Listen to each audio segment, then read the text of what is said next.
ഒരു 5 നെറ്റിപ്പട്ടത്തിൻ്റെ making video കണ്ടാലോ? ബോട്ടിൽ ആർട്ടൊക്കെയാണ് കൂടുതൽ ചെയ്യാറുള്ളതെങ്കിലും എല്ലാ ആർട്ട് വർക്കുകളും ട്രൈ ചെയ്യാൻ എനിക്ക് ഒത്തിരി ഇഷ്ടമാണ്. അതുകൊണ്ട് തന്നെ ആദ്യത്തെ നെറ്റിപ്പട്ടം ഓർഡർ കിട്ടിയപ്പോൾ ഞാൻ പെട്ടെന്ന് തന്നെ ആക്സെപ്റ്റ് ചെയ്തിരുന്നു.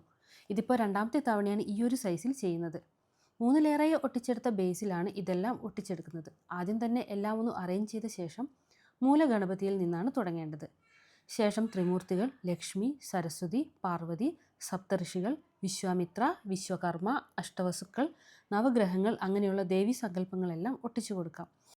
അതിനുശേഷം ഗ്യാപ്സ് എല്ലാം ഫിൽ ചെയ്തെടുക്കാം. ഒരുപാട് സമയമെടുക്കുന്നത് ഈ ഫില്ലിങ്ങിനാണെങ്കിലും എനിക്ക് ഏറ്റവും ഇഷ്ടമുള്ള സ്റ്റെപ്പ് ഇതാണ്. നല്ലൊരു മെലഡിയോ ഒരു പഴയ മൂവിയോ പ്ലേ ചെയ്ത ശേഷം ഒട്ടിക്കാനിരുന്നാൽ സമയം പോകുന്നതേ അറിയില്ല. സഹായിക്കാൻ കൂടെ മോനും ഉണ്ടായിരുന്നു കേട്ടോ.